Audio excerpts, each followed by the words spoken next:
మా తల్లిని అవమానించినప్పుడు ఏం చేశారు అంటున్నా? మీరు మారుతారా? మహిళల గురించి మీరు మారుతారా? నేను కళ్యాణి గారు అన్నాను.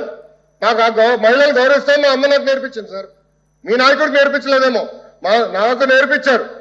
మహిళలు ఎట్లా గౌరవించాలో నాకు తెలుసు సార్. శాసనసభ సాక్షిగా మా తల్లిని అవమానించారు. కావాలంటే video will play it now. Audio ఉంది దాంట్లో క్లియర్ గా. ఒక తల్లి ఆవేదన బాధ నాకు తెలుసు సార్. నేను చూసా. 3 నెలలు పట్టింది మా తల్లి రికవర్ అయ్యేదానికి. You please don't lecture me on respecting women. నేను కళ్యాణి గారు అన్నాను, కానీ రికార్డులు లేని మేడం గారు అన్నా. ఏకవచ్చంతో ఏనాడు నేను మాట్లాడలేదు సార్. మాకు చిత్తశుద్ధి ఉంది సార్. వినండి సార్, మీకు ఓపిక లేకపోతే బయటకు వెళ్ళండి. I no problem. Please listen. మీ తల్లిని అవమానిస్తే మీరు రిటర్న్ మారుతారా? మీ భార్యను అవమానిస్తే మీరు రిటర్న్ మారుతారా? మీరు మాకు లెక్చర్లు ఇస్తారా?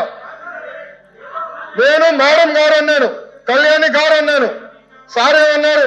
మేడం గారిని అన్నాను. నేను మేడం గారిని ఏనాడు అనలేదు. మహిళలంటే నాకు గౌరవం సార్. ఆయన పార్లమెంట్ రెస్పెక్ట్ ఉంది. అరే మీకేం తెలుసా? అట్లా మారుతా లూజ్ గా ఏం మారుతున్నారో తెలుసా మీకు? ఒక తల్లిని అవమానిస్తే ఎంత బాధపడుతుందో మీకు తెలుసా? నేను చూశాను 3 నెలలు, 100 రోజుల బాధ నేను చూశాను. మీరు చూసారా?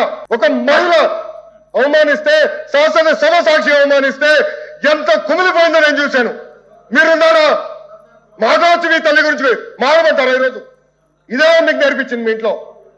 ఈ రోజు కూడా మీ కార్యకర్తలు ఏం చేస్తున్నారండి? మా మహిళలు వ్యతిరేకంగా పోస్టులు పెడతారా? మా మహిళలకి ఇచ్చి వచ్చే విధంగా పోస్టు పెడతారా? పొరపాటున మా ఒక్క కార్యకర్త భారతిరెడ్డి గారి వ్యతిరేకంగా పోస్ట్ పెడితే జైలుకు పంపించిన ఘనత తెలుగుదేశం పార్టీది. అది మాకున్న చిత్తశుద్ధి. మీలో కాదు. మహిళలు తిడితే ఆనందపడితే వ్యక్తులు మేము కానే కాదు. ఆ రోజు మంత్రిగా ఉన్నాడు ఈయన.